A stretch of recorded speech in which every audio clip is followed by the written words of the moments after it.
Legenda Putri Pandan Berduri.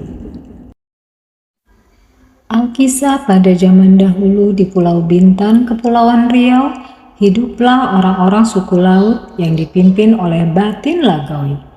Pemimpin suku laut ini merupakan seorang yang santun dan memimpin dengan adil. Tutur katanya yang lemah lembut terhadap siapa saja membuat masyarakat suku laut sangat mencintai pemimpin mereka itu. Guna mengetahui keadaan rakyatnya, Batin Lagoi senantiasa berkeliling. Pada suatu hari, Batin Lagoi berjalan menyusuri pantai yang di sekitarnya penuh ditumbuhi semak pandan. Sayup-sayup telinga Batin Lagoi menangkap suara tangisan bayi. Anak siapa itu yang menangis di tempat seperti ini? Pikirnya heran sambil memandang ke sekeliling. Karena ia tak melihat seorang pun, Batin Lagoi meneruskan langkahnya. Baru beberapa langkah, Batin Lagoi kembali mendengar suara tangisan bayi yang kini semakin jelas. Batin Lagoi kembali memandang sekeliling. Namun ia tak jua melihat seorang pun di sana. Karena penasaran, Batin Lagoi mengikuti asal suara tangisan yang membawanya ke semak-semak pandan. Batin Lagoi menginjak semak-semak itu dengan hati-hati. Suara tangisan bayi terdengar semakin keras.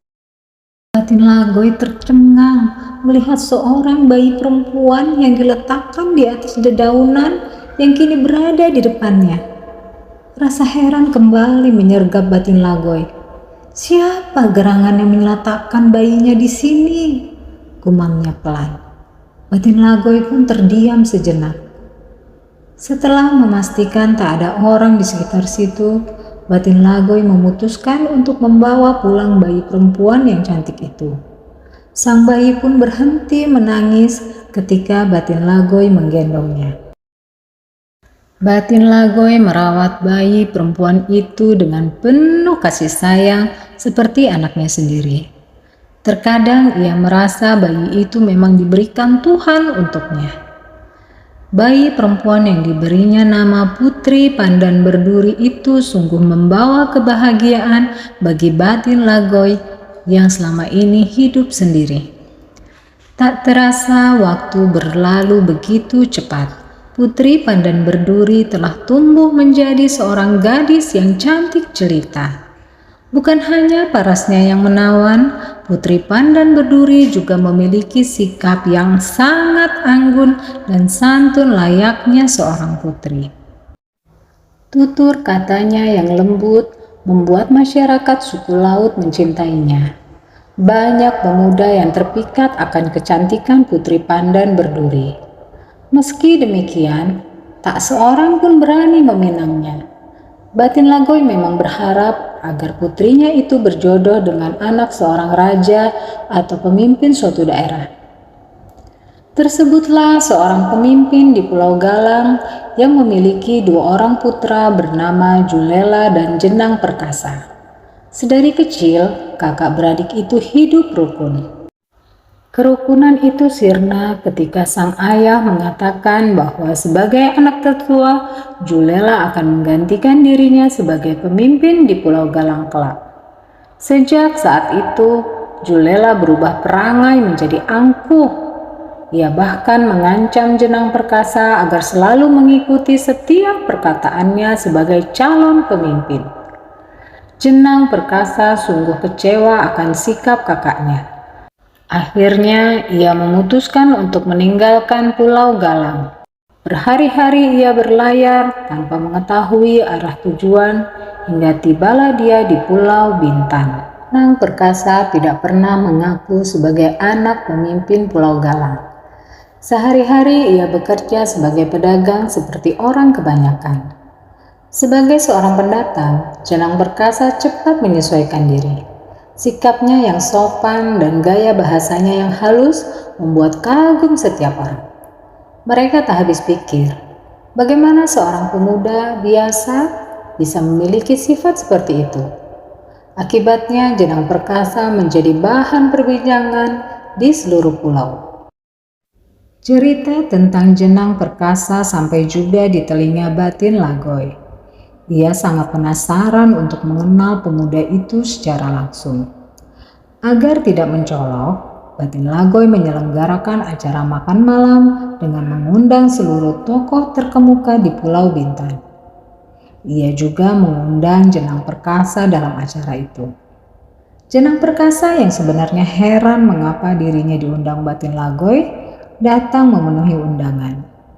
Sejak kedatangannya, Batin Lagoy senantiasa memperhatikan gerak-gerik Jenang Perkasa. Caranya bersikap, berbicara, bahkan sampai caranya bersantap diamati Batin Lagoy diam-diam. Tak dapat dipungkiri, Batin Lagoy sangat terkesan terhadap Jenang Perkasa. Terbersit di hatinya untuk menjodohkan Jenang Perkasa dengan Putri Pandan Berduri.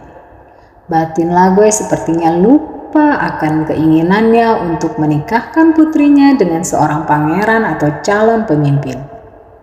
Tak mau membuang kesempatan, Batin Lagoy segera menghampiri Jenang Perkasa. "Wahai anak muda, sudah lama aku mendengar kehalusan budi pekertimu," katanya membuka percakapan. Jenang Perkasa hanya tersenyum sopan mendengar kata-kata pemimpin Pulau Bintan itu. "Malam ini aku telah membuktikannya sendiri," lanjut Batin Lagoy sambil menatap Jenang Perkasa yang menunduk malu mendengar pujian Batin Lagoy. "Aku pikir alangkah senangnya hatiku jika kau bersedia kunikahkan dengan putriku." Jenang Perkasa sungguh terkejut mendengar tawaran Batin Lagoy. Ia mengusap-ngusap lengannya untuk memastikan dirinya tak sedang bermimpi. Ia sama sekali tak menyangka ayah seorang perempuan cantik bernama Putri Pandan Berduri meminta kesediaan dirinya untuk dijadikan menantu. Jenang Perkasa tentu saja tidak mau membuang kesempatan emas itu. Ia segera mengangguk setuju sambil tersenyum memandang Batin Lagoy. Beberapa hari kemudian, Batin Lagoy menikahkan Putri Pandan Berduri dengan Jenang Perkasa. Pesta besar digelar untuk merayakan pernikahan putri sematawayangnya itu. Seluruh warga Pulau Bintan diundang untuk hadir. Para undangan merasa senang melihat Putri Pandan Berduri bersanding dengan Jenang Perkasa yang terlihat sangat serasi.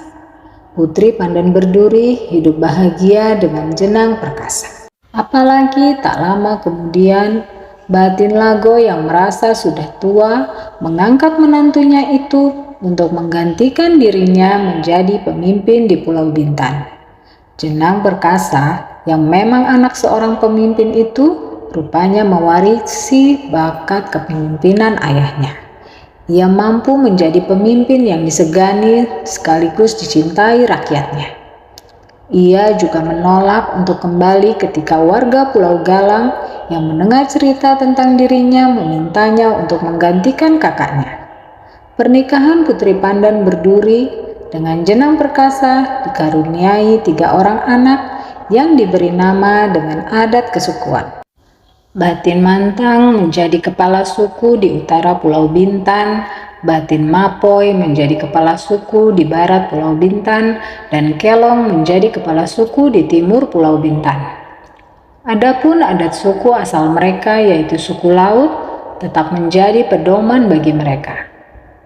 Hingga kini, Putri Pandan Berduri dan Jenang Perkasa yang telah lama tiada masih tetap dikenal oleh suku laut di perairan Pulau Bintan. Pesan moral dari cerita ini, anakku, jadilah anak yang baik dengan tutur kata dan perangai yang baik, maka kamu akan disukai oleh orang lain. Sekian dulu cerita kali ini, sampai jumpa di video cerita berikutnya. Terima kasih sudah menyaksikan video ini. Jangan lupa di like dan di subscribe ya.